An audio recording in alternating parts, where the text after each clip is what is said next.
मूसा अलैहिस्सलाम ने पूछा कि अल्लाह मेरा जन्नत का साथी कौन है?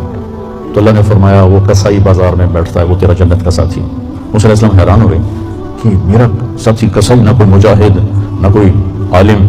बाजार गए तो एक कसाई बैठा हुआ था। जब उसके सौदा खत्म हो गया तो गोश्त का टुकड़ा थैले में डाल के चल पड़ा। मूसा अलैहिस्सलाम इजाजत लेकर उसके साथ ही चल पड़ा। वो घर गया, उसने उसको काट के हांडी चढ़ा दी, आटा गूंधा, फिर आटे को नरम होने के लिए रख दिया, फिर सालन तैयार किया, फिर रोटी बनाई, उसको थाली में रखा। एक औरत ऐसे पड़ी थी ऐसे यूं करके, तो उसको जाके हिलाया, कहा मां जी उठो खाना खा। तो उसको एक हाथ का ऐसे सहारा दिया और दूसरे हाथ से उसको खाना खिलाया। जब वो फारग हो गई तो उसने सर हिलाया कि मेरी बस। तो उसने मुसाफ किया, उनको लिटाया। जब वो लिटाने लगा तो कुछ बड़बड़ाई, दूर से बड़बड़ाहट थी। तो मूसा अलैहिस्सलाम को समझ में नहीं आया कि ये क्या कह रही है। जब उसको लिटा के फारूक हुआ तो कहने लगे मूसा अलैहिस्सलाम भाई ये कौन है? कहा जी मेरी माँ है।